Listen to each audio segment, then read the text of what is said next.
What's up everybody, I'm Seth Fowler and today I'm showing you guys my entire sneaker collection.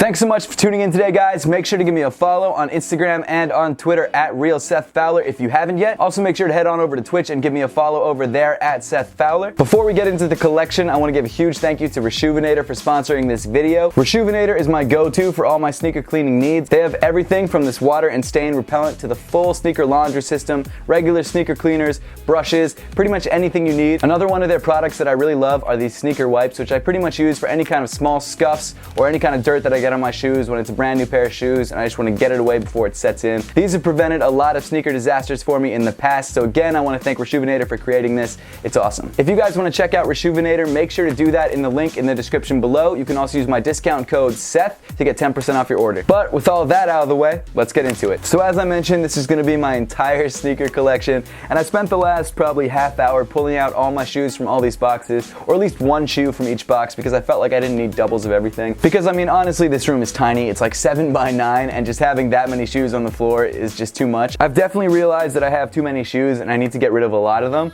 but this is a lot more than I expected. I'm not kidding, the entire floor is completely covered in shoes.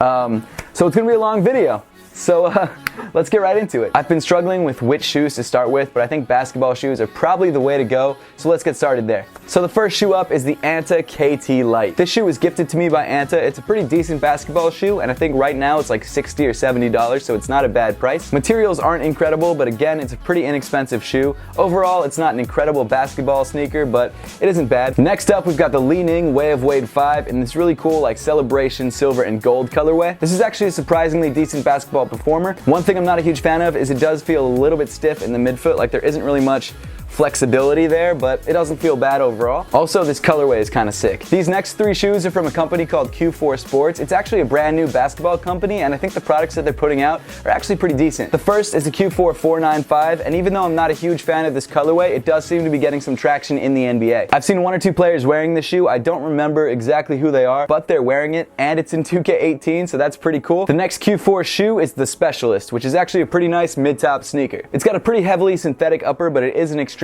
comfortable shoe, and out of all the sneakers that they make, I think visually this one's my favorite. And finally, rounding off the Q4 sneakers, we've got the Q4 Millennium High. This is sort of the do-all sneaker in the Q4 lineup. It's extremely comfortable, it's extremely well padded. I don't really have anything bad to say about this shoe, and overall, it's not crazy expensive. If you guys like to play ball and you're looking for a new brand of sneakers to try out, I suggest going to Q4. Now moving on to the Nike basketball side of things, the first sneaker in my collection is the Nike Kyrie 2. The Kyrie 2 is probably one of my most worn basketball sneakers in my collection, and that's mainly because it has excellent traction and locks you down really well. I've actually worn this shoe a little bit more than I should outdoors, so the traction is worn down a little bit, but it's still a good beat around basketball sneaker. And I think honestly, aesthetically, out of all the Kyrie sneakers, this one's probably my favorite. The Kyrie 2, that is. This colorway, I'm not a huge fan of. Next up is the Jordan Superfly 2017 React. Jordan Brand invited me out to the event for the introduction of React cushioning back in like middle of 2017, and they ended up gifting me a pair of Superflies. The upper is really well padded and pretty comfortable. The React cushioning, even though it's caged, is also still pretty soft. I think this tan sort of flesh tone color is a little bit much for me, so I didn't end up wearing it too much after the review, but overall I think it's a really great shoe. Another sneaker that I got from a Jordan Brand event is the Air Jordan 32 Low. This is a really excellent low basketball sneaker, and I think it actually looks pretty nice as well. The Flyknit upper is very supportive while still staying relatively soft, which I appreciate, but overall the red color is a little bit much on the court, especially if you're playing for a team whose colors are not red. The other 32 that I have is the Air Jordan 32 Low Gatorade. This is my favorite Air Jordan 32 Low colorway because I think the orange and the white and the green look really clean together. I also really like the outsole fade that goes from translucent blue to this sort of translucent orange. I think that's really sick. And of course that Mike logo on the bottom is a really awesome touch. And rounding out the Nike basketball, we do have some pretty crazy heat, the off-white Nike Hyperdunk. I got crazy lucky on this shoe. I walked into Kith the Monday after the sneaker released, and it turned out a bunch of people who won the raffle didn't actually come in and pick up their pairs, so I got lucky. And honestly, this is one of my favorite off-white sneakers in the entire collection. The sock shock dart cage that Virgil added on the midfoot was a really nice touch. I think overall the deconstructed look really makes this an excellent looking sneaker. To be honest, I'll probably never play basketball in this shoe. I'll just wear it casually like I have been doing. I just love it. It goes with everything. It's a great sneaker. Moving over to Adidas basketball, we've got the D Lillard 2. For whatever reason with the Dame 3, Adidas changed the naming convention of this shoe.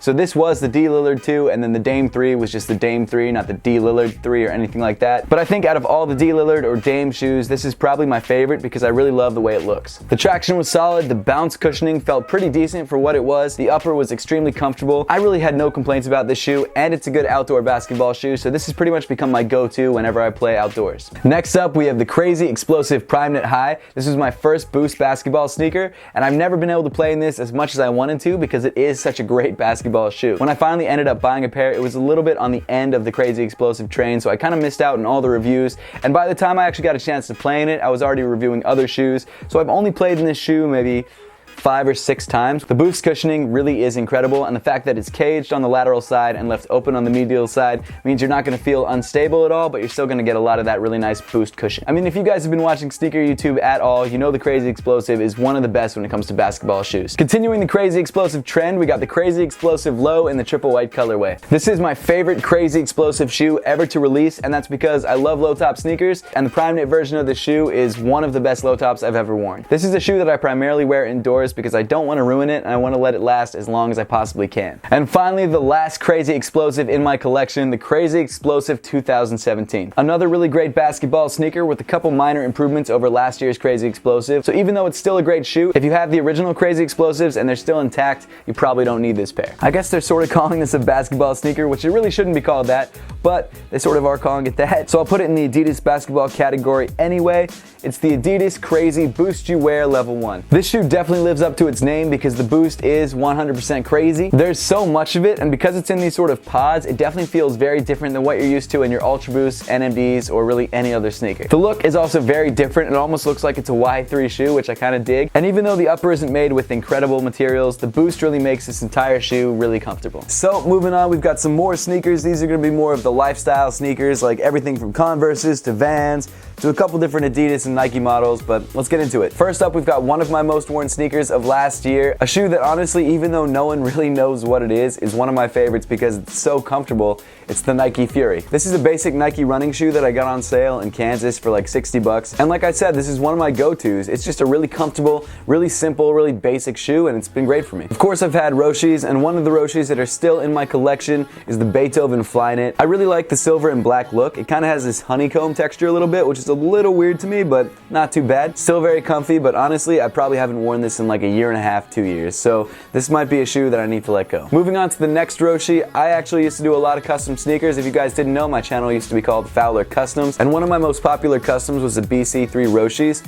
Not my favorite custom by any stretch of the imagination, but one that a lot of people seem to like. Next up, we've got the Air Max 1s in this gray and gum outsole. Not much to be said about this shoe. Very simple, very clean. It's just an everyday sort of beat around shoe. Nothing special. Of course, you've got to have a pair of Vans in your collection. I've got a pair of Eras in this maroon or sort of dark wine colorway. It's the kind of shoe that you can dress up, dress down, or if you skate, you can skate in. It's a really great versatile silhouette, and that's why I love it. I don't know if this really counts as a sneaker, but this is a Sandal Boy sandal from Franelation. Shout out to you. He sent this pair over to me a while ago, and it's honestly one of my favorite pairs of slides, not only because it's comfortable, but also because all the little design details all over it really make it something special. Actually, one of my first customs that I ever did, I still have, and it's this pair of Galaxy Vans. It's very stiff because I painted over this shoe a bunch of different times to try and get this Galaxy print right, and it's still not perfect, but I don't think it looks that bad. The one thing is, this shoe is definitely not wearable because I painted over and sort of dyed over the entire sole, and as soon as you step in the shoe, it rubs off. So this is more of a display piece than anything. Continuing in the custom theme, I've got a pair of Air Max 90s that a good friend of mine, Thomas Vella, did for me. He runs the Instagram account Customizer Depot, so you guys should definitely head on over there and check him out. But he took this really plain Air Max 90 and added this marbled midsole and this black Nike swoosh, which really make the shoe pop. And this is one of my favorite customs I've seen in a really long time. It's simple but elegant. I really love the way the marbled paint really kind of elevates the shoe and it makes it look more like a premium sneaker. Overall, he did a great job, and I love this shoe. I really wanted to film the video for the sneaker I'm about to show you before I did this entire sneaker collection video, but I just didn't get it done in time. So here it is. The Nike Air Monarch. This is, I guess in a sense, the ultimate dad shoe. I'll talk about this shoe more later in the review. and in subsequent videos, but this is a shoe I just recently put in my collection. It was like 50 bucks. You guys will just have to wait and see. A pair that I really love and have worn a lot is the Air Max 90 in the OG colorway. This pair re-released in 2015. I've worn this shoe a lot, and I've traveled in this shoe a lot because it's super versatile and super comfortable. I've worn this to the Philippines, Malaysia, all around the US. It's got a lot of miles on it, which is really cool, but now the mesh is starting to yellow and the midsole is sort of starting to yellow, so that's unfortunate, but it's got a lot of good memories tied to it. Next up, we've got my one and only pair of Sauconys at the moment, the Shadow 5000s in this purple and black colorway. Sauconys are known for being very, very comfortable, and this Shadow 5000 has got one of the most comfortable uppers I felt in a really long time. It's just like stupid padded. It's so comfy, it's crazy. Moving on to Converse, I've got a pair of the Chuck High Flyknits. Sneaker Talk and Converse invited me out on this really crazy helicopter ride around New York City, which I really loved. It was to promote the release of the Chuck High Flyknit, so they gifted me a pair as well. Literally one of the coolest experiences of my life because I was able to fly over Manhattan in a helicopter, which you can technically do, but you have to have a photography license, which I don't have. Got some crazy shots at the Empire State Building and the World Trade Center. It was just an insane experience, and I can't thank Converse and Sneaker Talk enough. And rounding out the Converse, I've got the Looney Tunes Chuck Taylor High. This was sent to me by Warner Brothers. I was never really a huge Looney Tunes fan, so don't hate me for that, but definitely a cool sneaker and something that I haven't rocked yet, but probably will in the near future. Moving on to the AF1s, I've got a pair of the SF AF1 mids in the white and maroon colorway. This pair was gifted to me by Kicks USA for one of their videos on their YouTube channel. You can go check that video out by searching Kicks USA on YouTube. But in my opinion, this white and maroon colorway of the SF AF1 mid is definitely a little bit more out there than some of the other colorways, but is also one of the cleanest. I've also got a pair of the SF AF1 highs in the light bone colorway. This is probably my favorite pair of SF AF1 highs because I love the colorway. I really love the double strap system. I kind of wish this was one of the pairs that had the paracord on the top instead of the regular strap, but it is what it is. Overall, a great shoe, but because of its height, it is kind of hard to rock sometimes. Moving right along, we got a pair of the Jordan Westbrook 0.2s. Definitely an interesting lifestyle shoe. Not something that I really plan on rocking anytime soon, but not a bad sneaker. I've also got a pair of the Adidas Pro Fears that Adidas gifted to me a little while back. Very cool sneaker. It's definitely heavier than I expected. As soon as I pulled it out of the box, I definitely noticed the weight, but because it is a lifestyle sneaker and the weight doesn't really matter, it shouldn't be something that bothers you. The upper is surprisingly comfortable, and the overall 90s look is something I really dig. Next up, we've got a pair of the Nike Epic Reacts. This is one of my favorite running shoes to release in a very long time. The upper is super comfortable. The React cushioning is unbelievable. It's something completely different than what I expected, and I really, really like it. This particular colorway, though, although I think it's really great, gets insanely dirty in New York City in seconds. It's kind of funny because what I was about to say wasn't on purpose at all, even though the video is sponsored by Reshoevn8r. Before I stepped outside, I should have used Reshoevn8r's water and stain repellent just to make sure that all these stupid little stains wouldn't have happened in the first place. Moving right along to Adidas Boost, and more specifically the NMD. The first shoe I have in that category is the Adidas NMD R1 in the OG colorway. This is the re-release of the sneaker because I had the chance to buy the original when it first released, but I didn't take it, and resale was up around $1,000. Should have taken it and sold it, but you know, hindsight is 20/20. Now the shoe goes for like $200-300 bucks, but there's something about the original colorway of the shoe that's just really great. I love the black upper, I love the blue and red pods. I really like how different and bright they were for the time. I think that's really cool. Not a huge fan of the fact that you have to go down half a size in the NMD for it to really fit you correctly, but overall, not a bad shoe. It's super comfortable, not a bad way to go. Next up, we've got one of the first mesh NMD R1s, this gray and red colorway. So the reason the shoe doesn't have laces on it is because I started cleaning it like a year ago, and then I just never put the laces back on. But I think out of all the mesh NMD R1s that dropped, this is my favorite colorway because it was really simple and understated with the gray upper, but it had that little hit of red that really made it pop. I love this shoe. I really need to get it laced back up and wearable again. Next up, I've got another shoe that was gifted to me by Kicks USA, the NMD XR1 Winter. Right off the bat, I've got to say this is not one of my favorite NMDs, but the more I've tried this shoe on and the more I've worn it around, it's pretty comfortable. Overall, definitely not an everyday shoe, but there are certain occasions where this would work well. And rounding off my NMD collection is a pair of the Pharrell Human Race NMD Trails. This crazy teal and yellow colorway of the shoe is definitely out there and is definitely different, but overall, I really do love the Pharrell silhouette, and the addition of the trail outsole does give the shoe a little bit more grip than the original Pharrell had. It is kind of heavy though, which is surprising. So moving on to the Ultra Boosts, I've got a lot of pairs. It being one of my favorite shoes, I've collected too many of them. So let's get started. The first pair up is the Adidas Ultra Boost Uncaged in the original gray colorway. Back when the Ultra Boost first released, a lot of people were uncaging their pairs to give it a really cool, unique, and customized look. Adidas heard that people were wanting to do this, so they actually created an uncaged model. Unfortunately, the uncaged version of the shoe was not as popular as the caged version because it just didn't seem to have the same essence that the original Ultra Boost had. But it wasn't a bad shoe, and when it first released, this is one of the most popular models on the market. I switched out the laces on my pair for some 3M rope laces because I thought that look was kind of cool. But overall, not a bad shoe, one of my most worn pairs in my collection. Next up is a collaboration between Parley and Adidas on the Ultra Boost 3.0. As I'm sure you guys have heard me say a million times, I love this shoe because I love what it stands for. Parley is a company that actually recycles ocean plastics, so when Adidas teamed up with them to create this shoe, they used a lot of the recycled plastics in the sneaker itself. It's a super cool cause, and not only that, I think the shoe looks great. I think the blue is super vibrant and one of my favorite colors on a sneaker. Overall, by far, one of my favorite shoes in my collection. Moving on to the only 2.0 Ultra Boost in my collection, the 2.0 3M Ultra Boost. The 3M 1.0 is by far my favorite Ultra Boost that I've ever owned,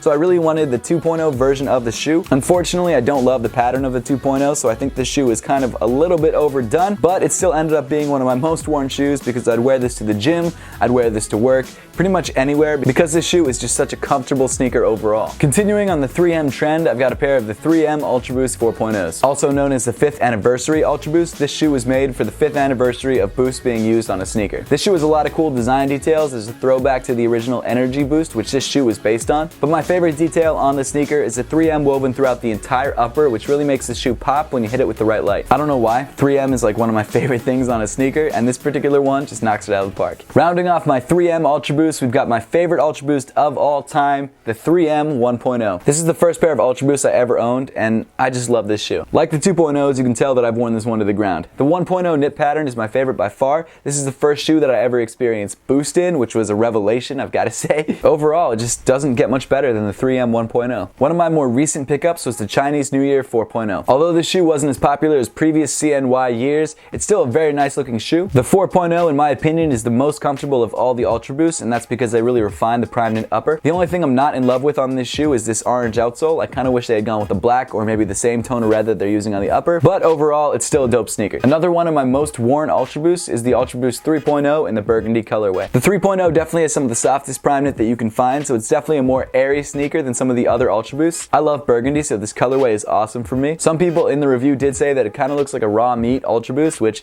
I get. I don't agree, but I see where they're coming from. Definitely one of my favorite Ultra Boosts in my collection and definitely one of my most worn. Next up, any Ultra Boost collector has to have a version of the Ultra Boost Triple Black, whether it's the 1.0s, 3.0s, or 4.0s, it doesn't really matter as long as you have a pair. The 3.0s are the only pair I have at the moment. I had a pair of the 1.0s, but I ended up selling them to a friend. I really like this sneaker because it is almost a true triple black shoe. There isn't too much variation in color on the upper. It's mostly all the same shade of black, which it should be if it is a true triple black sneaker. Next is my only pair of Ultra Boost ATR mids. It's in one of the original release colorways, this tan colorway. I've actually worn this sneaker a lot in the snow and it holds up surprisingly well. There's a water resistant coating sprayed on the shoe, so it is surprisingly water resistant, even though it's a knit material, which is really cool. Definitely not my favorite Ultra Boost visually, but a great winter Ultra Boost nonetheless. Another one of my more recent pickups is the Adidas Ultra Boost A Ma Manière collaboration. This is probably my favorite Ultra Boost triple white to ever release, and that's because it's just such a clean looking shoe. This collab did away with the cage. It's got the original 1.0 prime knit pattern. It's actually got a cashmere wool woven into the upper, so it's insanely soft. It's just a really clean sneaker overall, and if it had released a couple years ago, there would have been no way this would go for under like $600 or $700. No way. Continuing on, we've got a pair of the My Adidas Ultra Boost 2.0s. I've always been a fan of the multicolored colorway on sneakers, and I think in this particular iteration, it looks great. Because it's just on the back half of the shoe, it's not too much to overpower the entire look. One thing that kind of bugs me though is because this knit is a little bit tighter than the rest of the upper, the back is a little bit stiffer than it should be and makes getting the shoe on your foot a little bit tough, but it's not the worst thing in the world. I do love the fact that the rest of the prime knit on the upper of the shoe is just one shade of black. It doesn't have these weird variations, especially not in this 2.0 prime knit pattern. That would have looked really bad. Moving on is one of the most underrated shoes of 2017, the Kith and Adidas Ultra Boost Mid. This 3M patchwork pattern looks so good on the Ultra Boost Mid. I just can't get over it. The blacked out boost, the mid silhouette, everything about this shoe is just excellent, and I'm blown away that this shoe isn't as popular as it could have been. It's just such a well executed shoe. I think it looks great. And of course you can't have one Kith Ultra Boost without the other, so next up is the Kith Ultra Boost Mid Aspen. I was lucky enough to win this pair in a raffle at Kith Brooklyn, And honestly, like, this is one of my favorite shoes in my collection overall. Maybe my second favorite pair of Ultra Boosts. It's just crazy comfortable. It's super out there, which I really dig. And also, it was the first Ultra Boost mid to drop, which I think is really cool. And finally, rounding off my Ultra Boost collection is the Ultra Boost 1.0 reigning champ. Kind of going back on what I said about the Kith Ultra Boost, this shoe may be tied with that shoe. I love this shoe. I think it's great. I love the colorway. I love the overall aesthetic of the shoe. I just think it's a winner. This list is taking so much longer to film than I expected. Moving on to one of the most popular sneakers on the market, the Adidas Yeezy. Starting things off with the only 750 in my collection, the Adidas Yeezy Boost 750 in the chocolate colorway. Even though this might not be my favorite 750 colorway, I still really do love the shoe because of the deconstructed upper. Unlike a lot of the previous 750s that had a very structured upper, this one is a little bit softer and a little bit more comfortable. To be fair though, this definitely has the most UGG vibe to it, but that doesn't bother me. I still think it's a great looking shoe. The Boost makes it super comfortable and the strap actually locks you in pretty nicely. Moving on to the 350 V2s, we've got a pair of the Black Friday releases in the black and red colorway. This is my favorite 350 V2. I think the colorway is super clean. You've got this all black look that's accented by this pop of color in the midfoot. And because it is a darker color, I've been able to wear this shoe a lot and really get it beat up. And unless you look at the Boost, you can't really tell. Of course, if you collect Yeezys, you probably have a pair of the 350 V2s in the zebra colorway. Originally thought to be super limited and then re-released in pretty mass quantities, the 350 V2 zebra is one of the more out there and more interesting colorways. I feel like if I stared at this shoe too long, I'd start hallucinating. It's a lot to look at. Next up is my second most worn pair of the 350 V2s, the Beluga 2.0. The main reason I've been able to wear this shoe so much is because it's such an understated color and it goes with a lot of stuff. It does still have that hit of bright orange, which sort of makes it a Beluga 2.0, I guess. It's a different shade of orange and a different shade of gray than the original Belugas, but I guess it's in the same family. And rounding off my 350 V2s is the 350 V2 Blue Tint. This is probably the most feminine of all the 350 V2s colorway wise, but hey, I still dig it. I still think it's a great color. I did end up getting my girlfriend a pair in the same colorway, so that doesn't really help my case much, but you know what? Now we can match. So that's something. And finishing off my Yeezy collection is the Adidas Yeezy Boost 700 Wave Runner. I posted a couple videos on this shoe and the amount of hate that this shoe got was next level. Everyone was hating on the aesthetic, they hated on the dad shoe look, and I've got to be honest, I've always really liked this shoe. It's just so bulky and so out there, and that's what I like about it. It's different, and I think that's really cool. I even like the outsole of the shoe. You can see right through to the Boost in certain areas. It's got this kind of cool like zigzag pattern. I don't know, man. I just think these shoes are dope. Hate on them all you want, you just don't have to buy a pair. Simple as that. Moving back over to the Nike side of things, we've got the Kith and Nike LeBron 15 suit of armor. This was a pretty limited release that only released on Kith.com and in Kith stores. It's a really nice looking triple black LeBron sneaker. The one difference between this shoe and some of the regular LeBrons is that there's actually a zipper running down the middle, and you've also got this floral embroidery along the sides. LeBron actually wore a really cool version of this sneaker during the All-Star game where all the embroidery was actually done in color, which is how I kind of wish this shoe was, but it is what it is. Moving on, we've got the KD6 Ant Pearl. This is one of my favorite shoes in my collection. Because of the story behind it, I actually lost my mom to breast cancer, so this really means a lot to me. And the fact that KD is actually paying respect to his aunt through this sneaker line is a really cool thing. Now the last sneaker before we get into the Air Jordans is one of my favorite. It's the Off-White Nike Air Presto. I love this shoe, and to be honest, I love all the other shoes in the Off-White collection. I think the entire collection is done extremely well. This particular pair though, Virgil knocked out of the park. Everything about it I love. I love details like the Air written on the side, the Off-White paragraph on the medial side, that little hit of orange under the Nike swoosh, and of course the different color laces. Everything about this shoe is fire. I love it. I've also worn this shoe a lot, and it's definitely getting beat up. And the only reason it's still in good condition is because I've been taking good care of it and cleaning it every so often so it doesn't stain. But man, this shoe might not last me forever because I've been wearing it so much. Now working our way backwards with the retro Jordans, we've got the Air Jordan 13 History of Flight. This shoe was finally released for the first time last year after being an extremely limited and display only sneaker. I really dig the white and red colorway of the shoe, and as of right now, it's my only Air Jordan 13. I also think the black laces provide a nice contrast on the sneaker. Moving on to the 11s, I've got the Air Jordan 11 Low IE. This is a shoe that Jordan Brand gifted me a while back, and while I don't think it's a bad sneaker, it's not exactly my taste, and because of that, I still haven't gotten a chance to wear it yet. I've never really been a huge fan of the IE Jordan 11s, but because it is so well ventilated on the side, I might actually rock this a lot in the summer. Continuing on, we've got one of last year's Air Jordan 11 releases. Ever since Chris Paul debuted the PE version of the shoe when that Red October hype was going down, everyone was waiting for this colorway of the Air Jordan 11. The vibrant red throughout the upper is definitely a bright and eye-catching look, and it's honestly becoming one of my favorite Air Jordan 11s, even though when I first saw it online, I wasn't a huge fan. Going all the way back to 2015, we've got the Air Jordan Holiday release, the Air Jordan 11 72-10. This shoe is based on the Bulls' 72-10 season record, which eventually was beaten by the Golden State Warriors, who ended up getting 73-9, but didn't win the championship that year, so...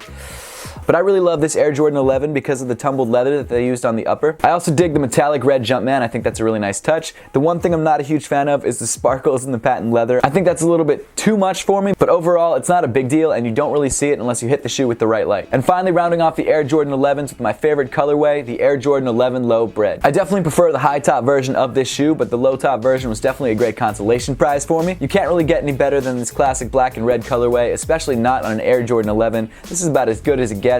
I just wish I had the high top. Continuing on down the line, we've got the Air Jordan 6 Gatorade. Jordan Brand sent me this shoe in a crazy package with the Air Jordan 32s and a bunch of like shirts and jackets and stuff. I can't thank Jordan Brand enough for showing me so much love. It really means a lot, and honestly, this shoe is pretty dope as well. It's got the same sort of color scheme as the Carmine Air Jordan 6, except this time around, rather than red, it uses orange. Overall, a pretty dope sneaker, and honestly, my favorite out of the Gatorade collection. Moving down to the Air Jordan 5, we've got the only Dornbecker in my collection, the Dornbecker Air Jordan 5. This is my favorite Dornbecker to ever release. Not only do I love the way the shoe looks, and I love the way there's this poem written all over it that's hidden unless you hit it with the black light, but I also love the story behind the sneaker. I'd been looking for this sneaker for years for a good price, and I finally was able to get this pair in a size 9.5 for $500. So not exactly my size, but for the price, I couldn't really pass it up. Moving on to the Air Jordan 4, we've got one of the most beat shoes in my collection, the Air Jordan 4 Remastered. This Columbia colorway of the Air Jordan 4 is surprisingly well made. It's got really nice tumbled leather all over the upper, and even though you can't really see it because of all the dirt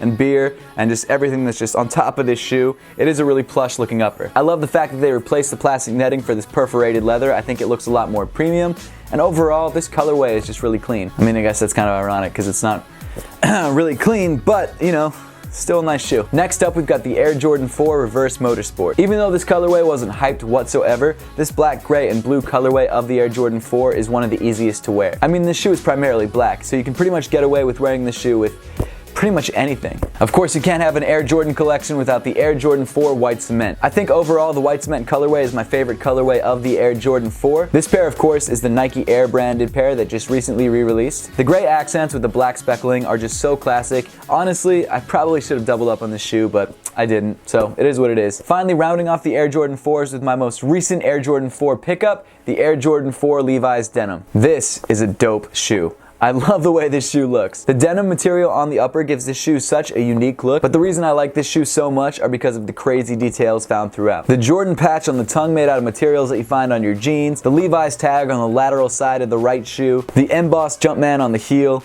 I mean, this shoe is so sick. Even the colorway is awesome. I love the gold stitching around the denim panels. I mean, this is one of my favorite releases of the year, by far. Moving on to the Air Jordan 3s, we've got the Air Jordan 3 True Blue. This shoe released last year with the Nike Air branding on the heel. It was one of the first Air Jordan 3s to release after that year-long Air Jordan 3 break that Jordan Brand took. And although I love the colorway of the shoe, the materials that they used on the upper are just really, really stiff. So stiff, in fact, that I've only worn this shoe like twice because the material creases right on the toe, and because it's so stiff, it just cuts off the circulation to my big toe, and it really, really hurts. I'm hoping if I build up the courage to wear this shoe a couple more times, it'll soften up a bit and won't do that anymore, but I don't know if I'm going to be able to do it. And rounding off the Air Jordan 3s, another contender for shoe of the year, the Air Jordan 3 Black Cement. I don't really have much to say about this shoe. This is just, I mean, the best Air Jordan 3 in my opinion. It doesn't get any better than this. And it's got Nike Air on the back. So it's about as close to perfect as you can get with an Air Jordan 3. Now moving on to my favorite silhouette of all time, the Air Jordan 1. Starting off my Air Jordan 1 collection is the Air Jordan 1 Metallic Navy. I just did a sneaker cleaning video about this shoe and that's why it's not laced up, but this colorway is one of the original colorways to ever release on the Air Jordan 1, and it's become one of my most worn sneakers in my collection. And even though I got all the dirt off, you can still tell it's heavily worn because it's got scuffs all over the heel. This colorway is just so easy to pull off, so it's a no-brainer when you just need to throw something random on in the morning. Next up, we've got the Wheat Air Jordan 1s. Out of all the Wheat sneakers to release last year in the Air Jordan collection, this one is by far my favorite. Mainly because I love the Air Jordan 1. Yes, the Wheat Air Jordan 6 did look really good, but the Air Jordan 1 silhouette really can't be beaten in my mind. The short suede used on the upper is really soft and really plush, and overall it's a surprisingly good quality Air Jordan 1. Definitely more of a winter shoe. In honor of the recent All-Star game, we've got the All-Star Air Jordan 1s, or the Air Jordan 1 City of Flights. It's an all-black Air Jordan 1 with a translucent outsole, and then of course a map of LA on the insole. The one thing I'd change change about this sneaker is that rather than have a gold outline around the Nike swoosh, I would have made the whole Nike swoosh gold, and I feel like that would have just made the shoe pop. Next, we've got the Air Jordan 1 Top 3. This is sort of the version of the Air Jordan 1. It incorporates 3 different colorways of the Air Jordan 1 into one pair. The right side of the shoe that I'm holding has the bread ones on the toe. It's got the black toes on the midfoot, and then it's got the royals on the heel and on the medial side. Oh, and of course, a red outsole. This is a really interesting silhouette and one that I honestly haven't laced up yet, but one I should probably throw on soon. Next up is the 2016 black toe ones. There's not much to say about this shoe. It's just a really good looking Air Jordan 1, and I think it was executed really well. The leather quality could have been a little bit better though. Of course, how could you forget one of my favorite releases of all time, the Royal ones. This remastered version of the Air Jordan 1 Royal released last year, and the leather quality, it's pretty impressive. I mean, the colorway is also excellent. I think it's an awesome looking shoe. I mean, it's a black and blue Air Jordan 1. If you like blue, you're gonna love this shoe. This shoe is probably my favorite colorway of all time, the bread ones. Just like the Royal ones, this shoe is also remastered, so it has some really nice tumbled leather on the colored areas of the shoe. It was re-released back in 2016, and to be honest, I have 2 pairs of these guys. Actually, I also have 2 pairs of the Royals too. Next up, we've got the Shattered Backboard 1.0s. This is probably the best non-OG colorway to release in a really long time. The Shattered Backboard 1.0 sort of plays off the black toe theme, but the real selling point for this shoe was just the insane leather quality that Jordan Brand used. I mean, honestly, like every sneaker reviewer at some point has said Shattered Backboard quality leather. I guess this shoe just set the bar for Air Jordan leather. Not only is the shoe's leather quality excellent, but the colorway itself is really great to look at. Unfortunately, if you didn't grab this pair around when it released, resale has gotten insane, so it might be unattainable for a lot of people. Continuing on to the most classic Air Jordan 1, the Air Jordan 1 Chicago. This is the 2015 retro of the shoe, and if you're looking for a classic Air Jordan 1, this is the way to go. I personally prefer the bread colorway to this colorway because I think it's a little bit easier to wear, but this is also one of the cleanest Air Jordan 1s to ever release. I feel like I'm saying the same exact thing for every single Air Jordan 1, but I mean, they're all great. You can't say anything negative about them. I don't know. If you know anything about Jordans at all, you know the Air Jordan 1 Chicago. Next up is the top 3 gold Air Jordan 1. Very similar to the bread toe ones that just recently released, the top 3 golds are actually a pair that originally was thought to be a Complex Con exclusive, but then was released more widely through Jordan Brand retailers. The concept is the same as the top 3 ones I showed you earlier, except this time around, rather than using standard Air Jordan colorways, it used a mixture of white, black, and gold. So on this side of the shoe, you've got a primarily black look. On this side of the shoe, you've got more of like a black toe look. It's a really interesting concept. This shoe released in very limited quantities, but if you missed out and want to grab a shoe that looks similar, I'd suggest going for those patent leather top 3 ones that just dropped. And finally, the last and my favorite shoe in my entire collection is the off-white Air Jordan 1s. Obviously, this shoe is hyped. Obviously, it goes for a lot, but that's not the reason I love this shoe so much. The main reason I love this shoe is because of the story of how I got it. For any of you guys that have been subscribers for a while, you know the story of how I got these, but for those of you that don't, basically what happened was I won a contest to go meet Virgil Abloh at this Nike event. I got to meet him in person. I got to spend like 10 minutes talking to him. He actually signed my pair.